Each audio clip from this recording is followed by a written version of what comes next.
Turabaramukije mu izina ry'umwami wacu Yesu Kristo.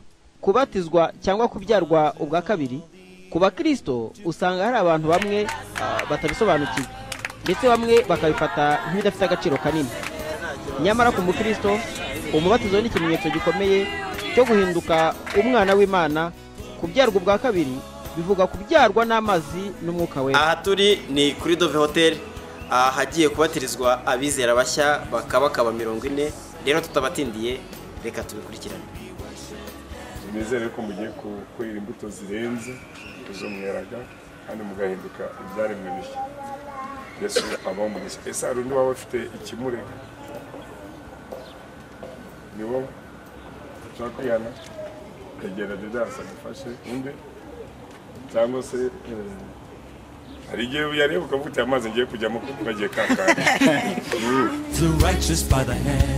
Tugiye gusoma amagambo dusanga mu gitabo cya Matayo, ndabasomera umurongo wa 13. Uravuga ngo icyo gihe Yesu ava i Galileya ajya kuri Yorodani, asanga Yohani ngo amubatize. Nawe ashaka kumubakanira ati, karibu njye wari ukwiye kubatizwa nawe, none ni wowe usanze. Yesu aramusubiza ati, emera ubikore kuko ari byo bidukwiye ngo dusohoze gukiranuka kose. Ahera ko aremera. Yesu amaze kubatizwa uwo mwanya ava mu mazi, ijuru ramukingukira, abona umwuka w'Imana amanuka asa n'inuma amushyaho. Maze ijwi rivugira mu ijuru riti, nguyu umwana wanjye nkunda, amwishimira. Bya bindi wakinnye mutarajya mu mazi, ibyo ngibyo warakoze, ariko ukimara kubatizwa stop. Angire kuko ugiye kugirana igihango na Kristo Yesu. Munyemerere kuzamura ibiganza byanyu uri bubatizwe. Zango Mana isumba byose, uyu ni umunsi wanjye giranye igihango nawe. Ndi imbere y'umutambyi, zamuye ibiganza byerekeza mu bwami bwa Data bwo mu ijuru. Amen. Murakoze.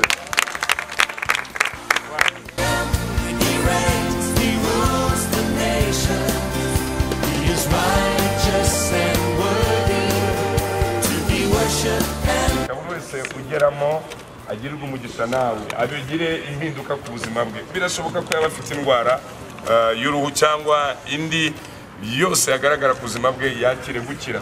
Ugeramo wese abicyare mu gishya, ubuzima bwe buhinduke, ntazasubira inyuma, ahubwo atere imbere, aboneke impinduka y'ubuzima ndetse mu buryo bw'umwuka. Ugagiye kugaragaza ikimenyetso cyo gupfana nawe. Ndakubatiza wowe Sibomana Sulaiman Salomo mu izina rya Data wa twese, iry'Umwana n'iry'Umwuka wera. Amen.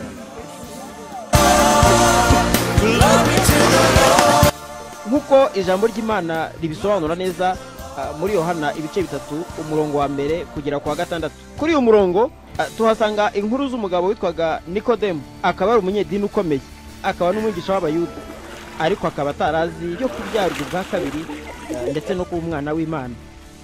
Nuko asanga Yesu aramusobanurira, kugira ngo ube umukristo nyawe ndetse wabyawe ubwa kabiri, hari ibintu 3 byagombye kuranga ubuzima bwawe, ari byo kwihana, kwizera no kubatizwa.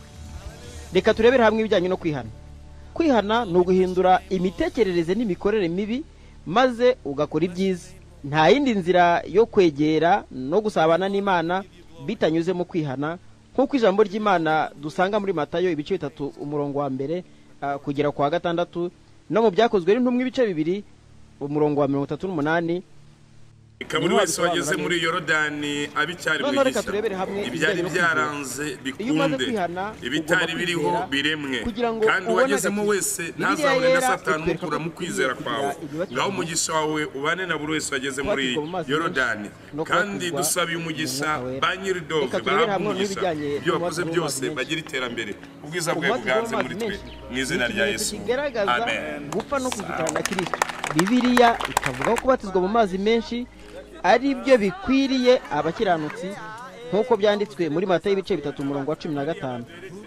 Naho muri Matayo 28 umurongo wa 18 kugeza 19 handitse ngo kubatizwa mu mazi menshi no kumvira itegeko ry'umwami Yesu Kristo.